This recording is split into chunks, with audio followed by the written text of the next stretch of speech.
in progress. Thanks, Don.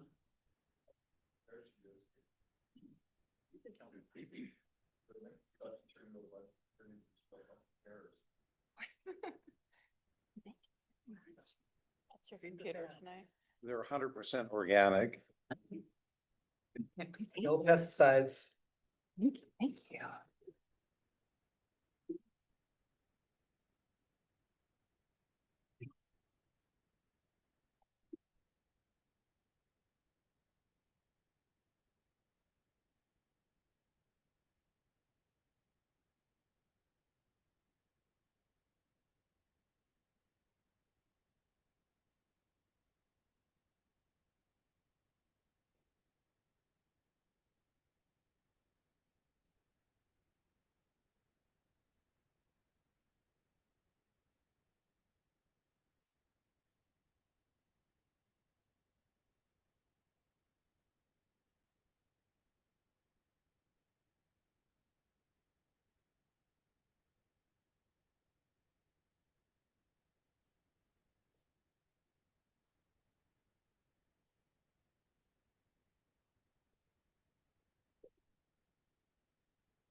Good evening, welcome to the study session, of August 26, 2025.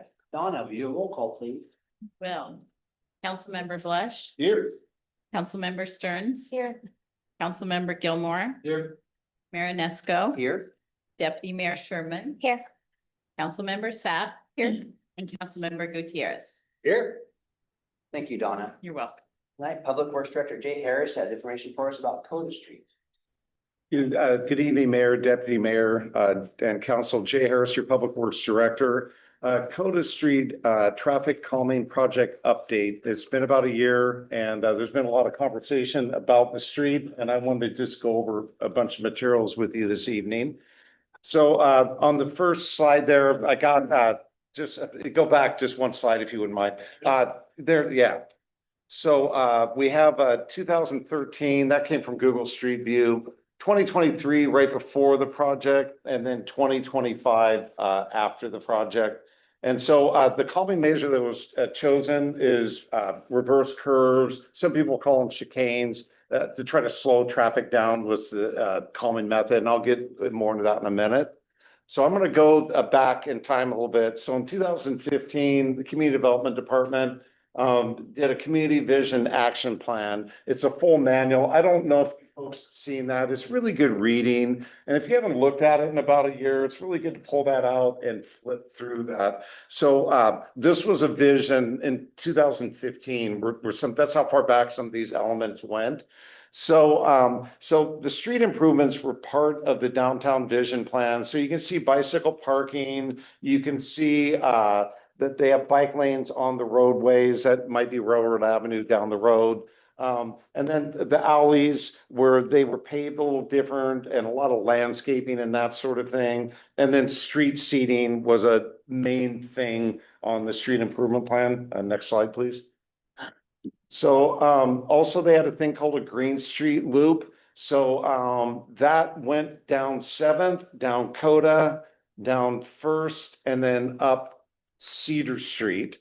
So that's sort of the Green Street Loop idea. And what that was a lot of trees, a lot of stormwater planters, street seating. So the goal of Coda was to start greening it up. Next slide. So then also part of was public open spaces were in the plan. And so you can see on Coda Street, it was the paver lot, which is a Green Street element. And also the park at the end of it, with the basketball court and pickleball. That's it. I almost said tennis. Pickleball. It's not tennis anymore. Next slide. So the Arts District, that was part of the downtown plan. And so, and it shows the district boundaries, which are somewhat similar to what you folks ended about a year ago adopting as the creative district, which the Arts District is part of that. Next slide. So last summer, the creative district had proposed ideas which came out of the comp plan, but they moved a little farther to more specific ideas, right? So you had lighting and street trees, asphalt art, bicycle parking, a better downtown wayfinding, which the whole downtown needs wayfinding, right? Traffic calming. In that particular instance, before we actually developed the final plan, you could see that it was a one-way street with 60-degree parking in that instance. But you could see that the proposal was to move people from side to side on the street as it currently exists now. And then stormwater seeding for the green streets type of design. Next slide. So we came up with a temporary improvement plan. That was, we use SCJ Alliance. And so this was the conceptual one that we gave them. And this shows at the far end down by First and Second, the string lighting that went over the street. And then you can see the parking, how it alternated from one side to the other. And we were trying to get tree placements in. We chose these planter boxes with some seating on for now because they can be moved around, right? And we put them in different spots. If people liked them, we could buy more. We could move them to a park if they weren't working out. This whole thing is a temporary design because we're working on it, right? So next slide. So SCJ actually did the final plan. They did it over the top of an aerial photo. And so that is what you see on the ground now, that you can see the parallel stalls were removed and the 60-degree stalls were put in. And then ADA was added.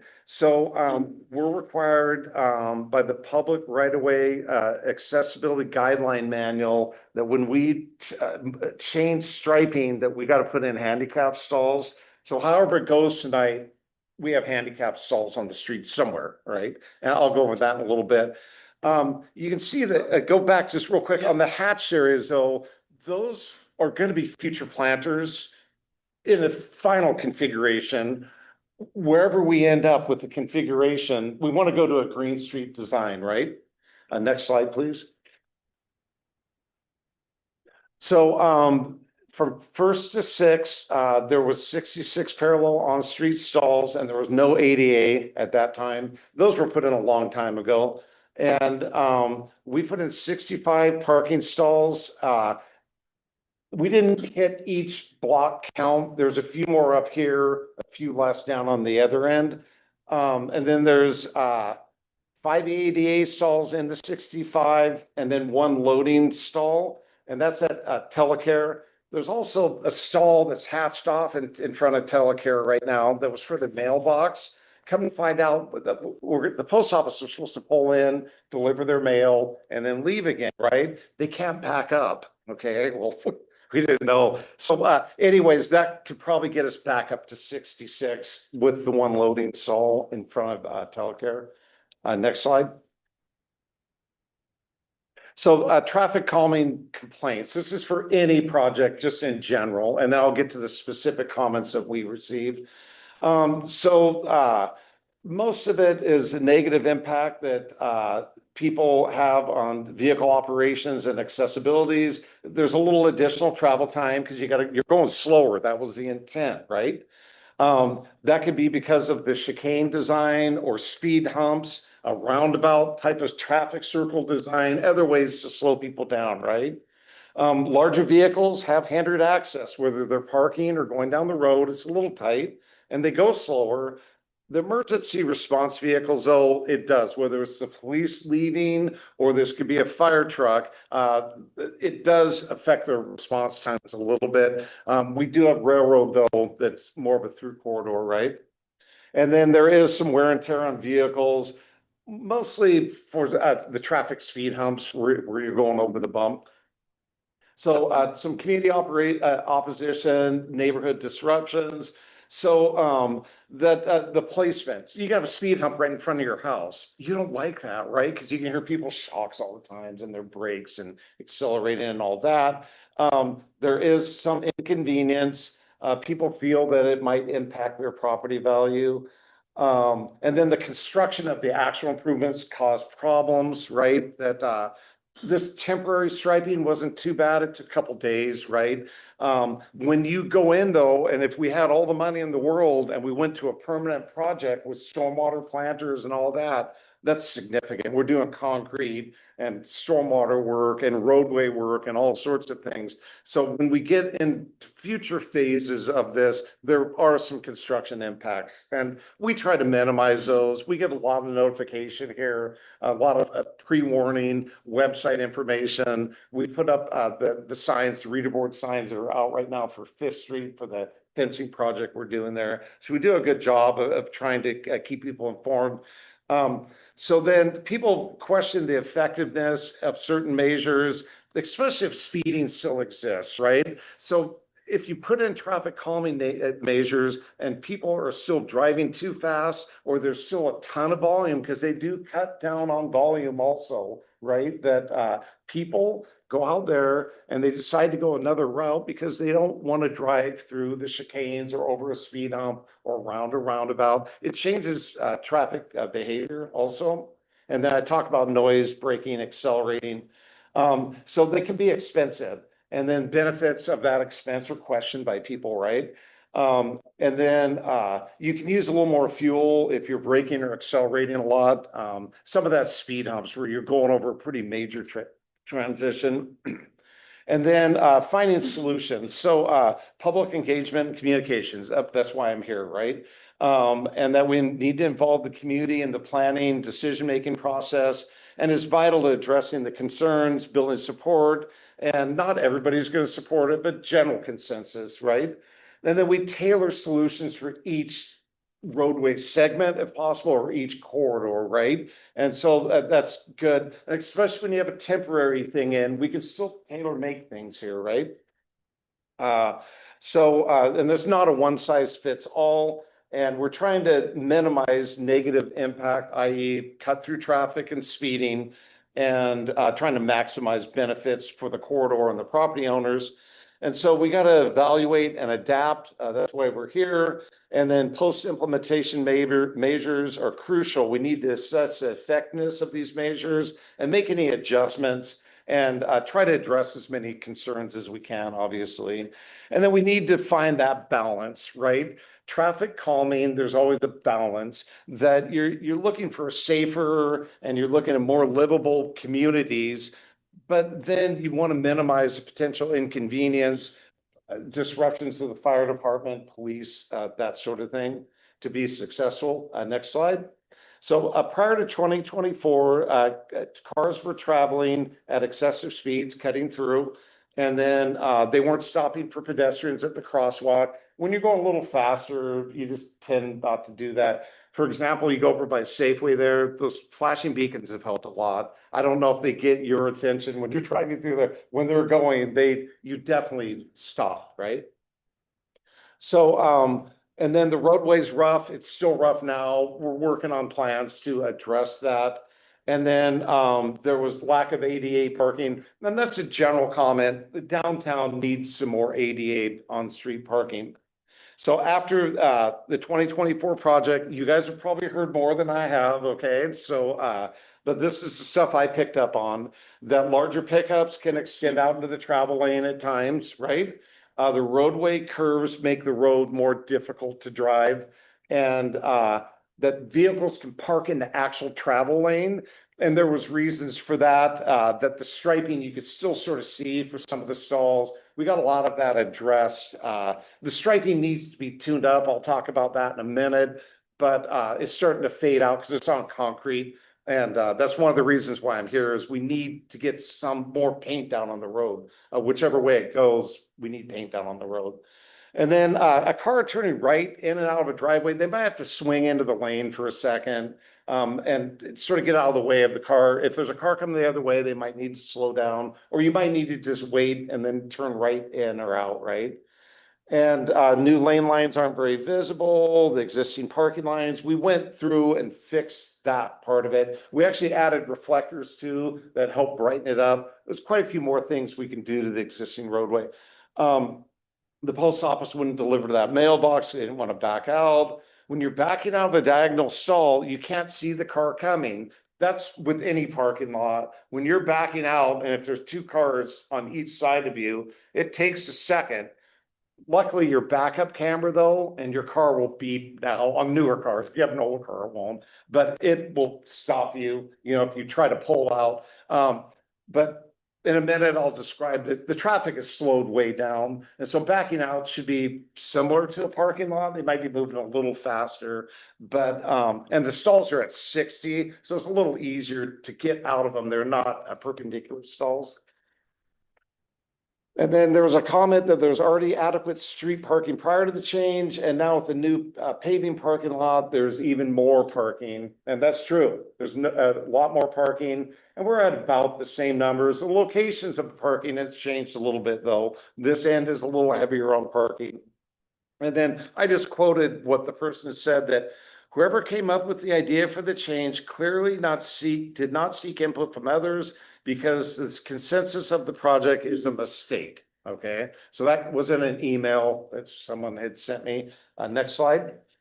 So a couple options here. We can go back to the existing roadway configuration with the parallel parking stalls, start over on the traffic calming ideas, right? There's still ideas out there, right? And so if you take out the chicanes on the roadway, you get limited to traffic circles, speed humps, tables at the intersections, at the crosswalks that people go up and then go across the intersection and go back down, those sorts of things. And we got to take the lines out that we have right now. We got to hydroblast it because it's on concrete. So we got to use high pressure water. And this is a special machine that comes out at really high pressure to take the striping off. You're still going to see the striping because it's going to be really clean concrete, right? So we got to put, the old road did not have a center line stripe in it. We need to put one in now because you'll still see the center line stripe that's in there right now. So I'll have to restripe the roadway, and then I got to put the parking stalls back in, and then it's about 25,000 to revert it back. About 9,000 of that is our city staff time, though, out doing a bunch of different things, like removing the ADA signs and the ADA striping, the blue, white thing that's on there, all that. And then the unknown on option A right now is the ADA, so they'll have to put some back in again. And I have to go to this public right-of-way accessibility standards manual. And with that, they have very specific things that you can do on an existing roadway with a sidewalk this wide. They have all sorts of things. You have to locate them up by the intersection, but I still need to get figured out how big is the stall. They end up with the new ADA stall. Where do they unload? What ramp do they go to? That sort of thing. So we'll need to work on that a little bit if we go back to the older design. And then in the future, we have to design a project to reduce speeding and volume too, and to improve the crosswalk and pedestrian safety. And that's, I talk speed humps, traffic circles, crosswalk speed tables, speed signs, that sort of thing. We have some tools left here. One thing that I didn't talk about on the last slide is what people are driving right now. Why don't you go to the next slide? Because I don't think I have it on here. Yeah, I didn't. So we have, if you've gone out and you see our radar signs out there, those are the solar panels. They don't have your speed on it right now. They're measuring the speed of everyone driving by though, but it's not reporting back to you. We have that turned off. And so Right now, we're getting about 800 trips going westbound. This is on a weekday, and about 700 trips going eastbound. So we're getting about 1,500 trips per day. And for a downtown street, that's quite a few. For a local street, you wouldn't be happy if you lived on that local street. As a business owner, you're pretty happy that you're on a street with this much traffic. The actual speed, and we didn't do a study in last summer before we actually did it, and I wish we would have. This didn't hit our radar, and if I'd have that study, I'd be able to say what the prior amount of traffic was. It was probably more because you had cut through traffic. People go other ways now because they don't like driving through all this. So the speed, so we call it the 85th percentile speed, and it's at 20 miles an hour now. So that's 85% of the traffic is traveling at 20 miles an hour or less, which is really good news. So the people slowed down significantly. The outline speed right now, that's the fastest speed reported when the signs were up, was 36 miles an hour. And so I don't think they followed all the curve stuff. They just blew straight through the thing at 2 a.m. or whatever it was. And then the average speed is 15 miles an hour. So it's good. And when you stand out there, generally most people are driving it, paying attention, doing what they need to be doing, and driving slow. And these are just with the temporary striping improvements, right? They're not planters and green things and benches and, more of a final concept sort of thing. So option B, you can improve the existing temporary striping and complete a design corridor plan, which would be the next step. And that you'd show all the permanent facilities in there. So a permanent facility would be like that stormwater planter off to the right. You can see where the cars, in that case, they're parallel, and the water infiltrates into the ground, and then it overflows back into the pipe again after a while, and any excess water can continue on the way it's going right now. We can also soften the existing roadway curves. When you drive into them, I'm even guilty of this. Your tire isn't following that center line stripe necessarily. I tend to cut over it a little bit. And we think we could probably bring it into the intersections a little bit and work on the first parking stall there and just sort of soften those curves a little bit, make it a little more user-friendly there. So we would add additional centerline striping with option B, more reflectors on the fog line. We held off on those. We were going to put more reflectors down, so it's much more visible on a rainy day. And that we're looking at about $2,000 to just go tune up what we have there right now, to go and repaint it every year, because there's a lot of stall lines now. There was T's and L's before. They were little small things. We would go do that, but it runs $7,000 a year to bring a contractor in. It's likely we would probably getting a striping machine or borrowing the county's striping machine if it's capable of doing this with a remote sprayer. We're not using the actual truck. We'd have to go remote, stripe them all. But anyways, we need to figure out a way to save some money on the yearly striping of if we keep this, what's out there right now. We can also go to thermoplastic down the road, which gets us 10 to 15 years of no striping, but it's at a significant higher cost. And then the other thing about trucks sticking out, when we see them, we can put something on their windshield, just notifying them that there's a lot, like Mark drives a big truck and he takes up a stall and a quarter. But there's a lot of people that drive larger vehicles. They just need to park in other areas. It makes sense. I don't think people realize that their truck's hanging out. They just want to go and pay their bill, something real quick or whatever they're doing, right? So then in the future, if we went with option B, that we complete the creation of the creative district. Do you know where that's at? Jay Hill isn't here tonight. I think that it's in the process of being planned and formulated. You got to get to the state and file an application and do all that. And then complete the final road improvement plans.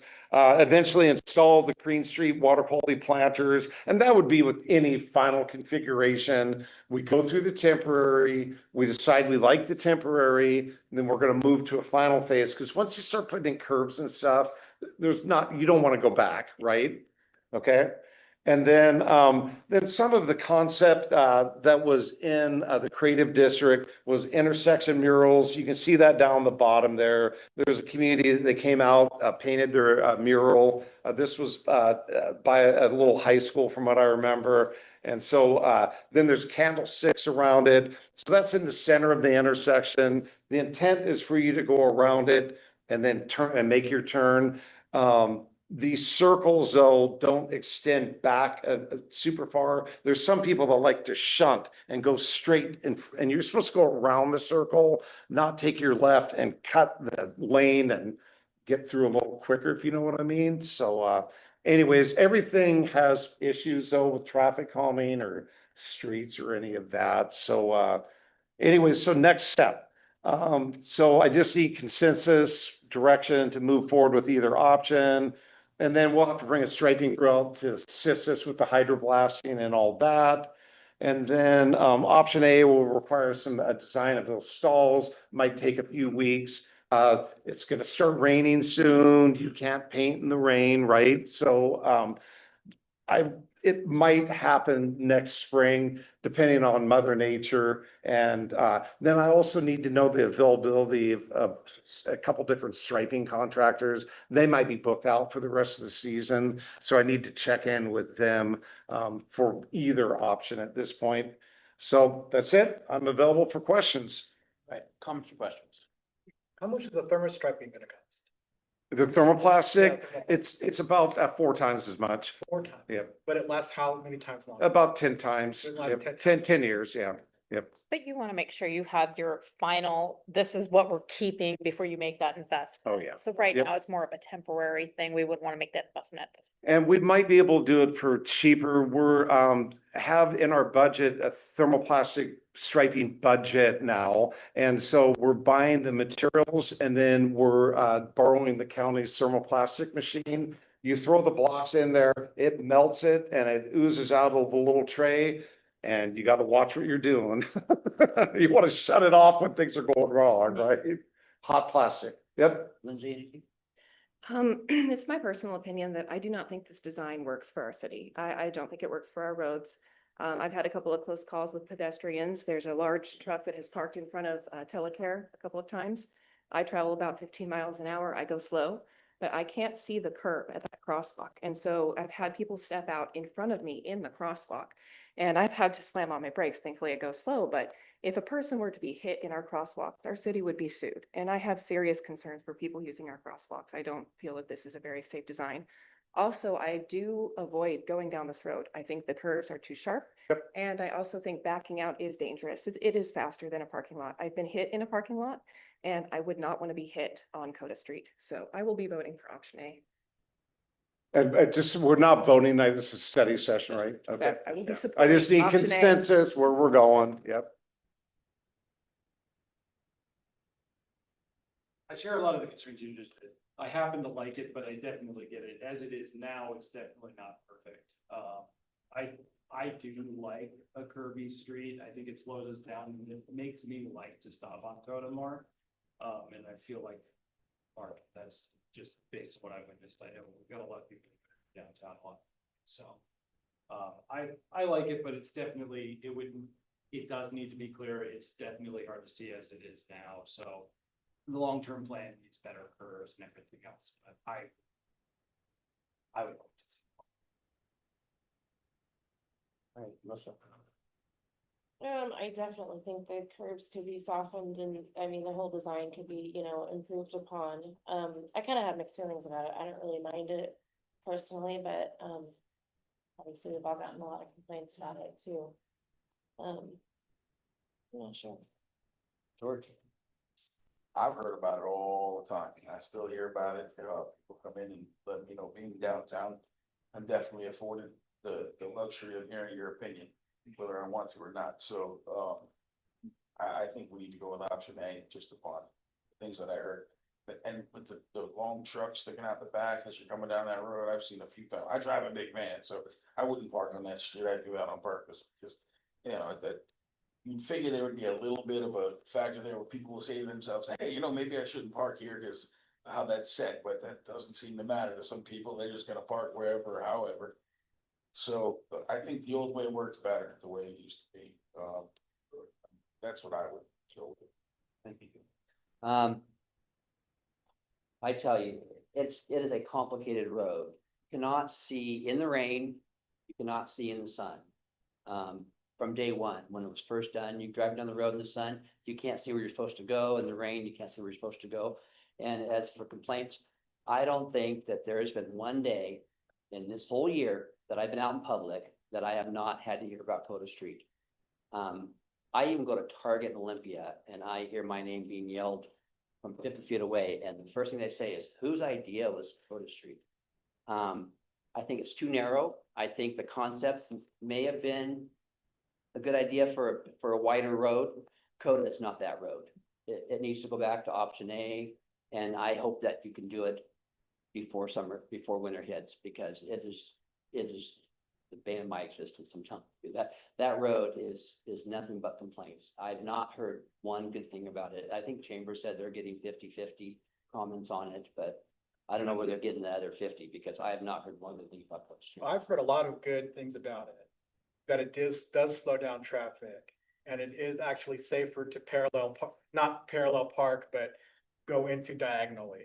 And also, we have more ADA accessible spaces, and I think that's a big plus, especially if we're gonna have an ADA transition plan in the future. I also think it's an opportunity to get away from the 19th century grid and do something 20th century and make downtown unique. Like Lombard Street in San Francisco have that nice little curves, and we need to stripe it better, and definitely, because striping is like really confusing, and like the mayor said, you really can't tell because the sun is there either morning or the night, because it's right there east-west, right? It's just the grid. So this is an opportunity to have something unique in Shelton, make it a destination point. If we striped it better and put more artwork there and delivered a lot of things towards the art district. But if we just go back to a grid like it was, we're just going to be the same old, and it could be any town anywhere. But this is an opportunity to be unique and to also increase the foot traffic and to get more people out of their cars and walking. And I think this we should have 20 miles per hour downtown. 20 is plenty. So the fact that we're getting 16 miles per hour is great. And I've heard from several business owners down there that they do like the slowdown. And Coda is kind of known as a speedway, like, you know, a drag strip. And we've stopped that first through 6th Street, you know, but if you go down the other side of Coda, it's still a drag strip all the way down to the trailer park. So Coda's a kind of fast, dangerous street from 7th Street on. It's safer 1st through 6th. And that's something I've observed and seen and heard about. So I guess I've heard all the other people that Eric hasn't heard, but I've heard a lot of good things about it too. And then when people come into me complaining, I go, well, look we were trying to decrease the speed, and we did. We're trying to make sure that there's more ADA parking, and there is. And then they're like, okay. And it's also an opportunity to make Shelton unique. And then they start thinking about it, and it's like, okay, well, maybe I just don't know because it's user error. Because a lot of people don't know how to use, turnarounds, and that's just user error. Let's just get into the 21st century and start doing things more progressively to the future instead of looking back to the past. So that's my point of view. I'll be voting for option B if there is a vote, but I'm really strongly in favor of option B. Don't get me wrong. I mean, it did what it was supposed to do. It slowed traffic down and created ADA parking.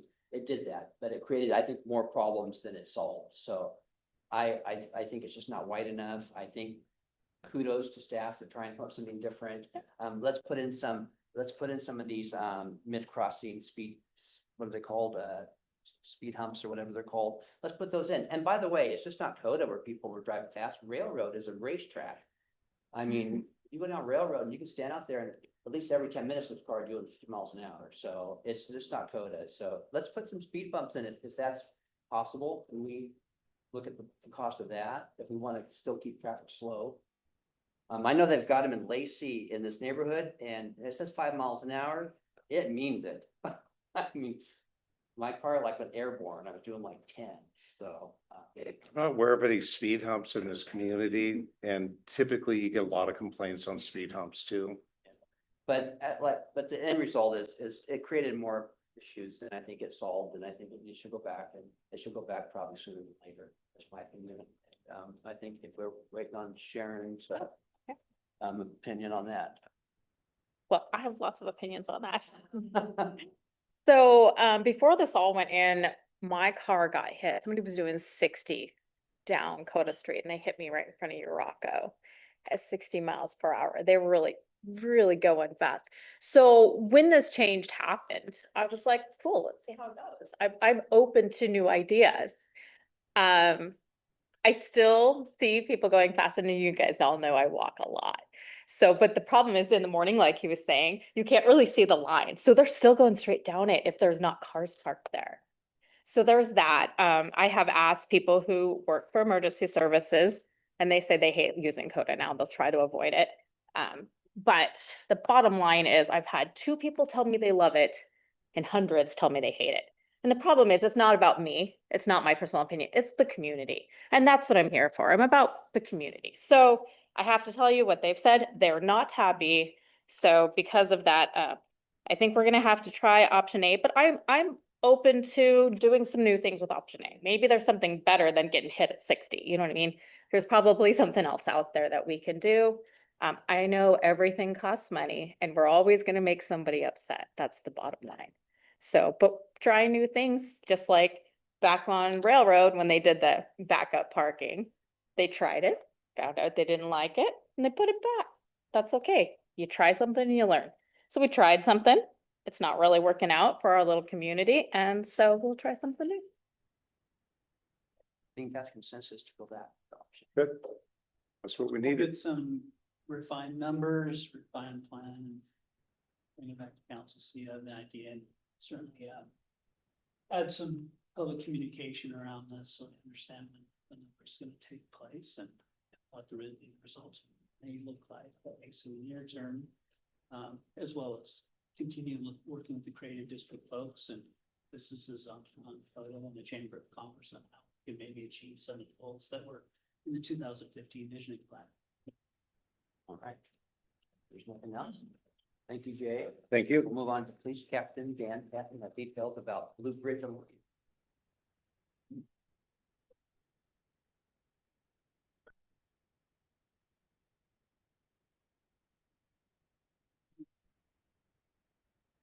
Mayor, Deputy Mayor, City Councils, just appreciate the time allotted to us to be able to come here and talk to you about this. Captain Patton's going to do most of the presentations, but I just wanted to preface this discussion with through my whole career, I've witnessed officers do many gracious acts in the community. You know, they've offered food to individuals in need, shelter, hotel rooms, gas, transportation, money. And not to embarrass Captain Patton, but I even witnessed an officer buy a young girl a bike during the holiday season. All these acts of kindness come directly out of that officer's token. There was no program for this. This is just how it was done. We saw a need and we took care of it.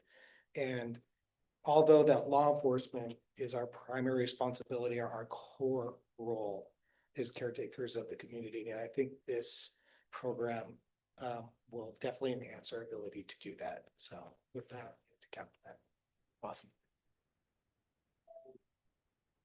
Good evening, Mayor, Deputy Mayor, City Council. It's not very often that we get to come to you with something that's not going to cost us any money. And it's going to benefit the community and benefit our police officers.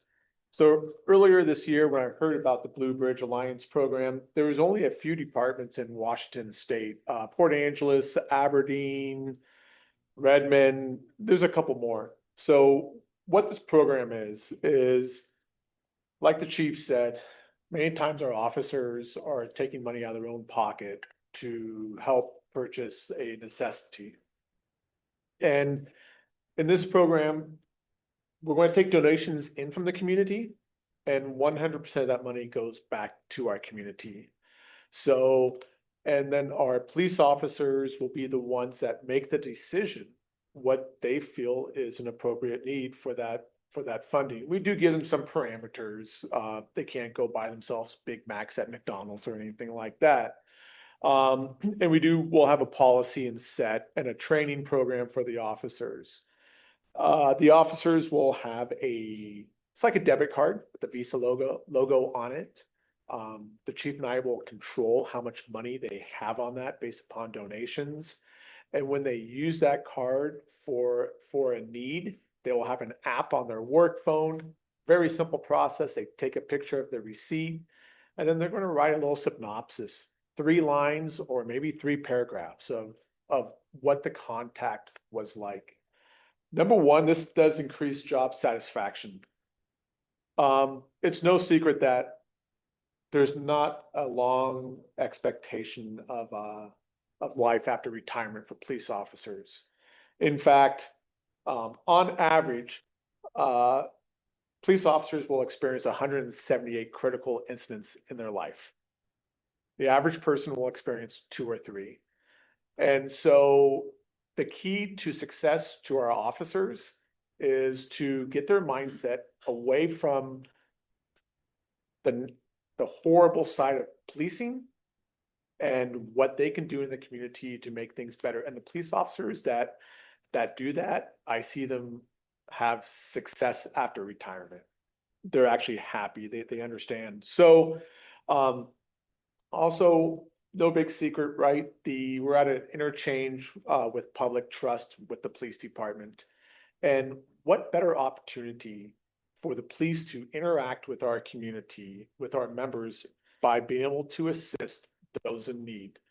I can tell you, the times that we buy people some food or shoes or a bike, those people are more likely to want to cooperate with the police in the future. If you're a citizen, there may not be a big advantage to why you would want to testify in court. You're only putting yourself at odds against the suspect or something. But as we build this trust with the community by doing these small acts of kindness, they're going to be our helpers also. They'll be more likely to call into the police to report crimes, to be willing to testify in court. This improves public safety also. Currently, there is a Department of Transportation grant where if our officers see somebody that is affecting the transportation on the road, so a broken headlight, broken tail light, they're out of gas, and we use these debit cards to make a purchase there to get them off the roadway and moving again, that's 100% reimbursed. It doesn't even come out of our donated funds that come in. The agreement we did with Blue Bridge Alliance was, they said they would give us $2,500 to start if we could fundraise the other $2,500. In fact, they've uploaded $1,000 into our account already because we understand that the first story that we can get out on social media of us helping somebody out is hopefully going to trigger the community to get excited behind this program and have the donations continue. It's also really budget smart. When we worked in the wintertime, it wouldn't be uncommon to come across someone not chronically homeless, but for that night they were homeless. What their car may have broken down in town, they couldn't leave, and they didn't have $100 for a hotel. And when it's 30 degrees and they might not be a good fit for the homeless shelter, we may deal with that person 3 or 4 times in a night. Those are services, your public safety services, that are dealing with this one individual instead of doing other policing services. If we could stop one person from committing a crime by helping them out, maybe getting them going out of town, we've just saved ourselves prosecution costs, jail costs, amounting thousands of dollars just from a simple $20 worth of gas. This is, once again, this is your officers making the decision what help that is. So I like to see it as kind of like a helping hand straight across or a helping hand up. That's everything about Budget Smart. Do we have another slide up there by chance? those are just some examples that we've heard. You have that handout, you can read it. Some of the examples I heard when I reached out to other agencies that aren't up here, those are some of the really cool ones. Someone had to take a young child into protective custody. The home situation was very poor. Had to take this child into protective custody. They used their Blue Bridge Alliance card to take the kid to McDonald's and get a Happy Meal. We've had, that's the one that's really resonated with me because I think our officers would do that anyways. So, also, if we encounter someone in our community, a lot of times we'll see a new homeless person that just, we've never seen them before, and all of a sudden they're in our community. And that officer talks to them and they find out that, you know what, I do have an option. My aunt and uncle or mom and dad or family that will take me in, but they live in Eugene, Oregon.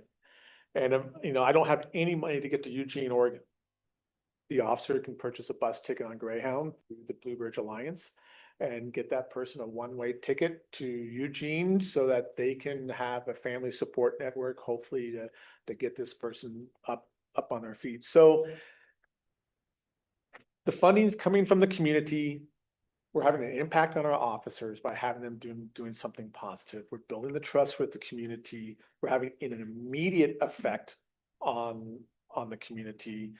And we're also having strategic outcomes by the fact that we're going to have higher compliance with reporting crime, and hopefully we can divert some of our people away from the criminal justice system. The last slide is just that theory of change. And once again, this will be available to you if you want it. There is one more slide. There you go, right there. And once again, that just talks about everything that I just mentioned. What we're going to be doing is, this is about investment of 1 hour a week for me. Just making sure that the officer is properly documented, the transactions. We will be alerted anytime there's a large donation, so the chief will have a letter ready to go to that donor saying thank you. It is tax deductible. So if you're looking for tax deductions, we've already advertised this on our social media. It's as simple as just taking your phone and just scanning the QR code to make a donation. I will be hitting up our businesses, just asking them simply, hey, can we have a flyer here in your business so that, and maybe you have a chance to tell your customer about the program. That's about all I have. I'm open for any questions. All right. Well, I just have a comment, a lot of comments. I want to say thanks a lot to the Shelton Police Department. I've heard so many stories about they're doing their things out of their own pocket.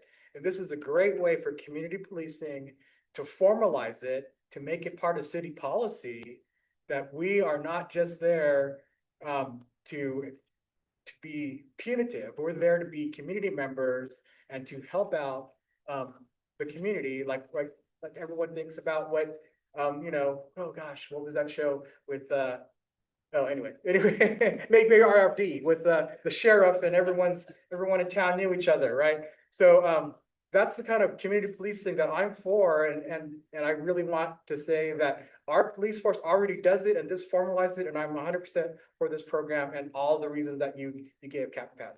And I want to congratulate again. Can you tell all the officers, Chief, that the citizens really appreciate that the Shelton PD professionalism and their care and care towards people. So this is going to formalize it, and I'm 100% favor of it. Yeah, absolutely. And I just want to thank Captain Patton. He's the one who spearheaded this. He found this program. I had no knowledge of it. He found it. We went after it. He put this all together in the last 2 months, and he's been doing a great job. And just so proud of having this program for the city. Anybody else on this end? This sounds like a wonderful program, and I just really appreciate how this community comes together. And I also appreciate everything that the officers do for this community. So I really look forward to the implementation, of this program. Thank you. Yeah, this is awesome. I've done ride-alongs and I've seen the officers spend their own money on people who need it. I mean, it's hot outside. I've seen them pull up when they see somebody walking, so you want a bottle of water? And they'll say, yeah, man. And they'll take that water because, a lot of them are on foot. Particular officer is trying to get the kids in a neighborhood a little more comfortable. People come by with stickers and they come running up to the car. It's so excited to see them and getting the stickers. I mean, this would help with that, community engagement. They'd be like, you want to throw the football? What if we had a football in the car? Would that be a terrible thing? I mean, you're not on a call and those kids need that engagement. Maybe there's not another parent around at that moment. There's nothing wrong with that. All of the things that you said that would work, love that. And I know once or twice where children needed clothes for whatever situation. And an officer just went up to Walmart and bought them anyways out of their own pocket. So this is amazing. I wish we would have done it sooner. And yeah, I'll even donate. Absolutely. And so I hope the whole community sees how awesome this is. And the officers can still purchase those things. It's just going to be tax deductible now for the officers. Okay, good. Great to echo everybody else. It sounds great. Thank you for great things and seeing great things. So thanks for all the great stuff. Thank you. Fantastic. Yeah. Echo all of it. It was a great idea. Let's get it done. Great idea, good job. I've already made my first donation today. So hopefully that gets you to your $2,500. Thank you. So, all right. Thank you, gentlemen. Council have any new items tonight? All right. And we will adjourn this study session at 6:48 PM. All right. What,